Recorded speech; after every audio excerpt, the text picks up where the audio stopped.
Deus tem planos para cumprir em nossas vidas. Essa é a mensagem de toda a Bíblia, e é isso mesmo que estamos estudando aqui no Encontro com a Palavra, escrito pelo pastor Dick Woodward e narrado pelo pastor Edson Bruno. Fique atento a mais um programa que o Ministério Cooperativo Internacional leva a você. Com você agora, pastor Edson Bruno.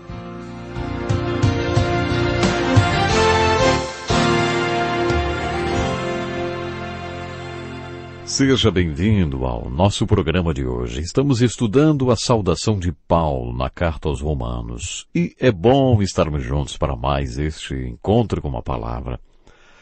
Sabe, esta saudação de Paulo, bem no início da carta aos Romanos, revela um dado muito importante a respeito dos crentes romanos. Nos programas anteriores vimos que tipo de informação esta saudação de Paulo nos dá sobre Paulo e sobre Jesus. E no programa de hoje falaremos sobre o que ela tem a dizer a respeito dos crentes de Roma. Claro, Paulo estava escrevendo para os crentes lá em Roma. É aí que encontraremos uma aplicação para nossas vidas. Quem e o que eles eram? No versículo 7 do capítulo 1 de Romanos, Paulo escreveu: vocês também estão entre os chamados para serem Jesus Cristo. A todos que em Roma são amados de Deus e chamados para serem santos. Paulo deixou claro que estava vivendo o seu chamado. Ele era um apóstolo chamado, e os romanos também eram chamados. Mais uma vez vamos falar sobre quem deveria estar onde. Paulo definiu quem eles eram e onde deveriam estar quando escreveu amados de Deus e chamados para serem santos. Esta frase pode levantar dúvidas porque existem duas definições para a palavra santo. Qual é o significado bíblico para a palavra santo? A palavra santo era uma das preferidas de Paulo para se referir aos crentes. Como já comentamos, as Escrituras não se referiam aos crentes como cristãos. A palavra mais usada era seguidores de Cristo. Tanto Jesus como Paulo usavam as palavras discípulos, mas Paulo preferia usar a palavra santos, que se refere àquela pessoa santificada, ou seja, separada. Santificado não quer dizer não ter pecado, puro, nem perfeito. Sabemos disso pela carta que Paulo escreveu aos Coríntios, a igreja que enfrentou todos os tipos de problema. Não dá nem para imaginar uma igreja com tantos problemas como a igreja de Corinto.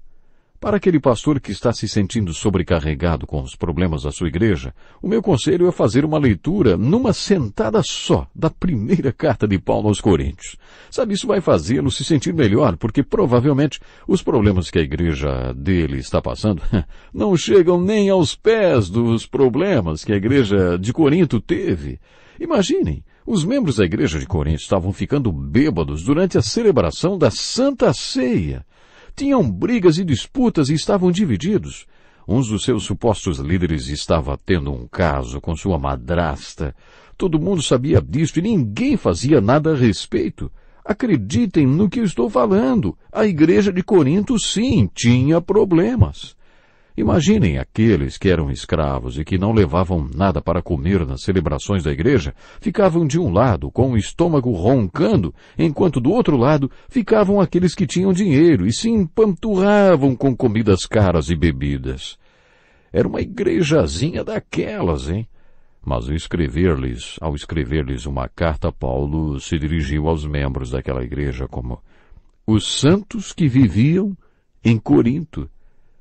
Depois de ler a saudação da carta de Paulo aos Coríntios e descobrir tudo o que os membros daquela igreja faziam e ver que Paulo se dirigiu a eles como santos, concluímos que dizer que uma pessoa é santificada não é afirmar que ela não tenha pecado, nem que vive uma vida perfeita. A palavra santo que Paulo usou nesta introdução da carta aos Romanos, quando escreveu a todos que foram chamados para serem santos, significa separados.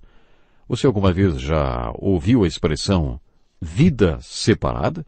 O que significa dizer você nasceu para ter uma vida separada? Bom, significa duas coisas.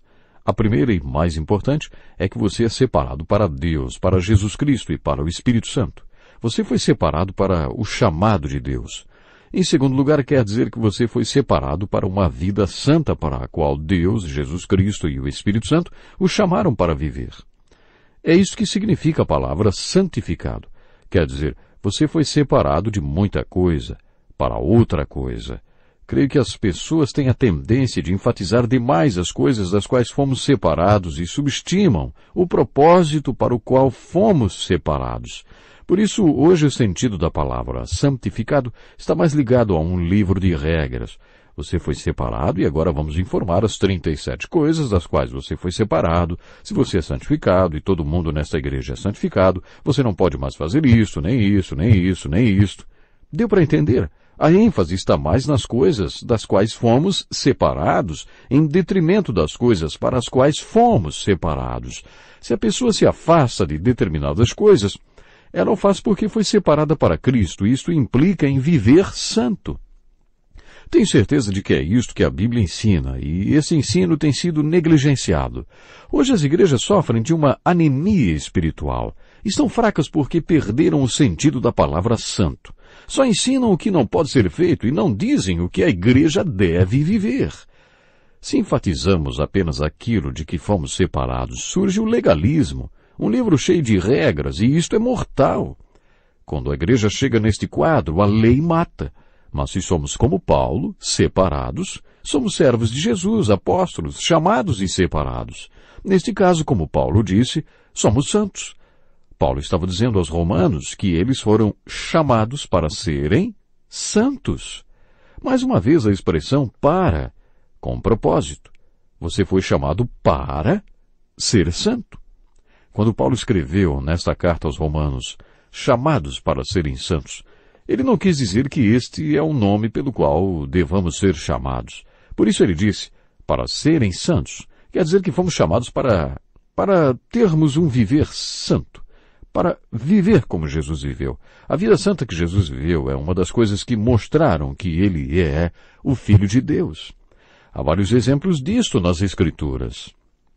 Observe principalmente quando João, na sua primeira epístola, escreveu, aquele que afirma que permanece nele, deve andar como ele andou. O grande apóstolo Pedro afirmou, para isto vocês foram chamados, pois também Cristo sofreu no lugar de vocês, deixando-lhes exemplo para que sigam os seus passos. Se Jesus viveu esta vida santa que evidenciava que ele era o Filho de Deus, devemos andar nos seus passos como ele andou. Devemos ser como ele é. Não é evidente? Temos de andar uma vida santa. O cristianismo, o verdadeiro cristianismo, não é alguma coisa que dá em nada. Fico impressionado com o conceito vazio que as pessoas têm do cristianismo. Para algumas pessoas, o cristianismo é apenas alguma coisa em que creem para escapar do inferno. Continuando a analisar a introdução da carta de Paulo aos Romanos, observe que o autor diz, a todos os que em Roma são amados de Deus. Paulo informou onde eles estavam. Eles estavam em Cristo. E depois, se você refletir um pouco sobre o que Paulo falou nesta saudação, verá que ele estava dizendo que os romanos deveriam ser o que ele era. Um apóstolo, quer dizer, um enviado. Ser apóstolo queria dizer ser enviado. Os apóstolos tinham sido especialmente comissionados, mas todo crente é chamado para ser enviado. Todo crente deve ter este senso de missão. Todos devem ter consciência de que Cristo, que chamou pessoas como Paulo, também está nos chamando. Assim como Paulo era separado, os crentes romanos também deveriam ser. Paulo vai falar sobre isso nesta carta. E, é claro, tudo isso nos leva a uma conclusão. A verdade sobre você e eu. Se professamos ser cristãos, se professamos ser santos, se professamos ser discípulos, não importa o nome que damos, crentes nascidos de novo, salvos, e tudo isso que Paulo fala nesta saudação sobre ele mesmo e sobre os crentes de Roma, você não acha que também se aplica a nós? Você não acha que essa saudação de Paulo também fala sobre quem e o que somos e onde deveríamos estar? Como você pôde ver, descobrimos nessa saudação verdades maravilhosas para nossas vidas. E ainda nem entramos na argumentação da carta. Se você leu o trecho que vai dos versículos 8 a 18, já deve ter descoberto que ele ainda é um tipo de saudação, mas não tão profunda nem carregada com o mesmo tipo de ensino que acabamos de discutir nesses primeiros versículos do capítulo 1 de Romanos. Os próximos versículos tratam de um assunto mais prático. Paulo escreveu, Antes de tudo, sou grato a meu Deus, mediante Jesus Cristo, por todos vocês, porque em todo o mundo está sendo anunciada a fé que vocês têm. Paulo nunca tinha estado em Roma. Ele escreveu esta carta de Corinto durante sua terceira viagem missionária. Mas naquele tempo todas as ruas levavam a Roma ou saíam de lá. Pessoas de todo o mundo iam para Roma e de Roma saíam pessoas para todo o mundo. No último capítulo desta carta, Paulo deu uma saudação pessoal para 35 pessoas, romanos, que ele conhecia, sem nunca ter estado na cidade. Como podia ser tal coisa? Paulo deve ter conhecido toda esta gente em outros lugares. Talvez em Corinto ou em outras cidades espalhadas pelo mundo. Como Jesus, Paulo também era um grande estrategista. Ele passou 3 anos, talvez 3 anos e meio, em Éfeso. Ele passou mais tempo ali do que em qualquer outro lugar, porque Éfeso era uma cidade portuária, de comércio internacional. Pessoas iam e vinham de Éfeso, e talvez por isso ele tenha passado tanto tempo lá. Ele queria alcançar o maior número de pessoas nas suas idas e vindas. Acompanhe comigo o versículo 9 e também o versículo 10. Deus, a quem sirvo de todo o coração, pregando o evangelho do seu Filho, é minha testemunha de que, como sempre me lembro de vocês em minhas orações. Eu não acho que Paulo estivesse apenas querendo causar boa impressão aos romanos. Às vezes fazemos isso, né? Vou orar por você. Ah, se realmente orássemos uns pelos outros tanto quanto falamos, não? Seria maravilhoso. Mas acabamos nos esquecendo, e se oramos 2 vezes é muito. Mas acho que Paulo falava que orava. E ele orava mesmo. Preste atenção no que ele escreveu. Deus é minha testemunha de que sempre me lembro de vocês em minhas orações. Deus sabe. Ele sempre se lembrava de orar por eles sem cessar. Agora dê uma olhada nas cartas de Paulo e veja para quantas pessoas ele disse a mesma coisa. Você descobrirá uma característica muito especial de Paulo. Paulo era um guerreiro de oração, um homem que orava. Provavelmente Paulo passava horas e horas orando e sabia o que era uma oração intercessora. Paulo agonizava em oração. A fé dos cristãos romanos estava sendo falada nos 4 cantos do mundo, porque eles estavam indo a todas as nações com a palavra de vida do Evangelho de Jesus Cristo. É uma pena, mas o meu tempo acabou hoje. Mas nós temos muito para aprender com a carta de Paulo aos Romanos. Será uma grande alegria para nós se você nos acompanhar no próximo estudo. Então, até lá. Deus lhe abençoe. Que lição importantíssima. Obrigado, Pastor Edson Bruno. Prezado ouvinte, coloque em prática o que você ouviu aqui. Sem dúvida, sua vida será grandemente abençoada. Este é um estudo escrito pelo Dr. Dick Woodward, na voz do Pastor Edson Bruno. Escreva-nos e solicite o material. Nosso endereço é Encontro com a Palavra, Caixa Postal 2011, CEP